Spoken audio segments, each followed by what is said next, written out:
அனைவருக்கும் இனிய வணக்கம். இதுவரை நாம் நமது சிலம்ப சுழற்சி பயிற்சியிலே 3 பாடங்களை பார்த்திருக்கின்றோம். இன்று நாம் காணவிருப்பது 4வது பாடம். இந்த 4வது பாடம் உங்களுக்கு சற்று கடினமான பயிற்சியாக இருக்கும்.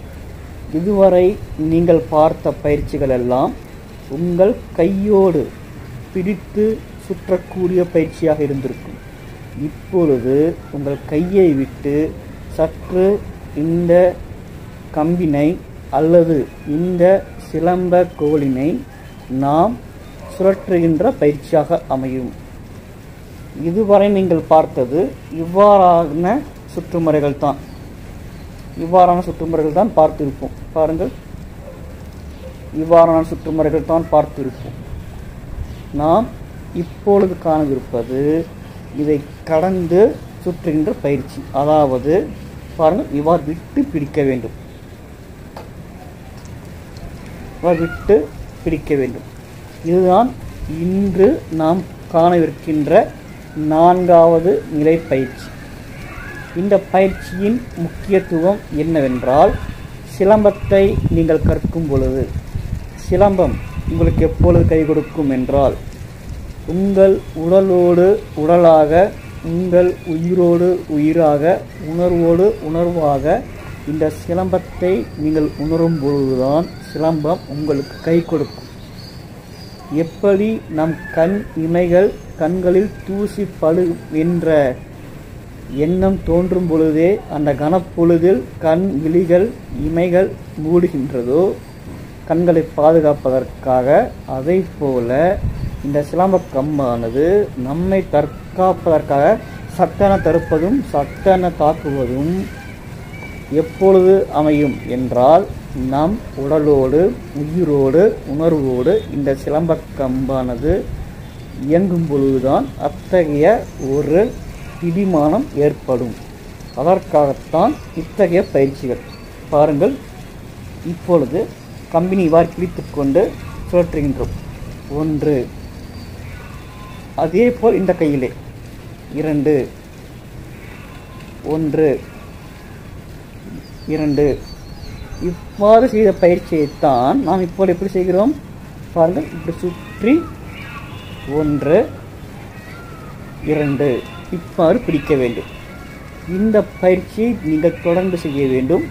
இந்த பயிற்சியோடு இணைந்து இன்னும் சில பயிற்சிகளை இப்பொழுது காண்போம். பாருங்கள், இவ்வாறு நன்று பயிற்சி பெற்ற பிறகு இவ்வாறு செய்யலாம். பாருங்கள், 1, 2, 3, 4, 5, 6 இவ்வாறான பயிற்சிகள் தொடர்ந்து செய்யலாம். அடுத்து இந்த பக்கம் 1, 2, 3, 4, 5, 6, 7, 8 இவ்வாறு தொடர்ந்து செய்யலாம்.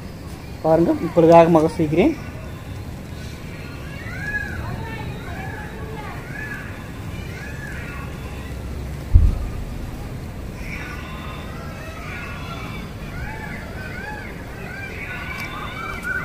இப்பொழுது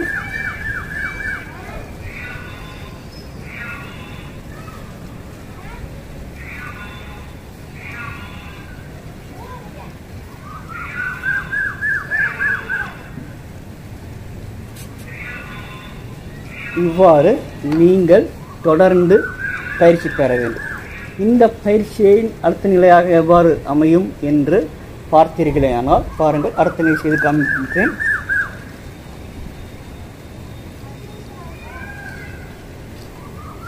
பிறகு இந்த கையில் இப்படி,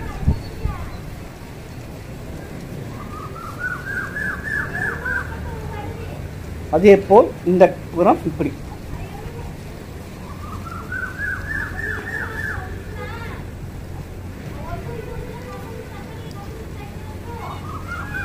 இவ்வாறு இந்த பயிற்சி அமையும். இது 2வது கட்ட பயிற்சி. 4வது பாடத்தில் 2வது கட்ட பயிற்சி. அதை எவ்வாறு செய்வதென்றால், முதல் கட்ட பயிற்சி கைகளை இப்படி பிடித்து இப்படி சுழற்று இப்படி பிடிக்க வேண்டும். இரண்டாம் கட்ட பயிற்சி இப்படி பிடித்த கம்பினை இப்படி பிடிக்க வேண்டும்.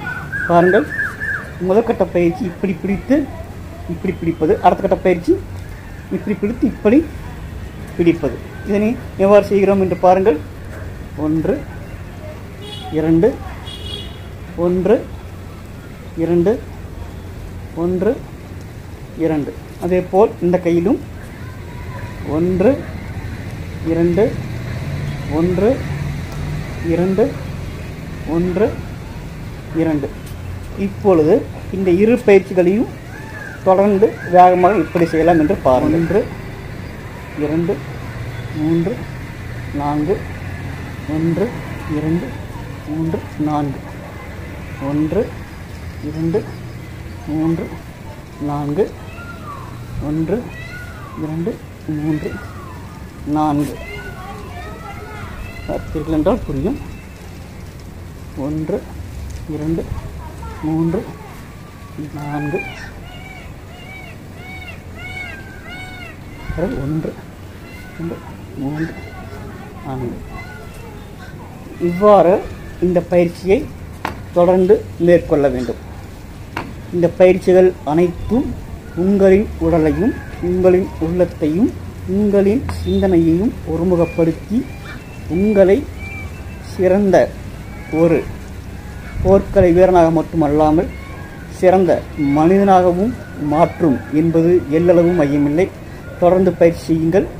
நாளை தினம் வேறொரு பயிற்சியோடும் பாடத்தோடும் உங்களை அனைவரையும் சந்திக்கும் வரை உங்களிடமிருந்து விடைபெறுவது நான் உங்கள் நண்பன் முனைவர் தா. பிரசாந்த பாரதி.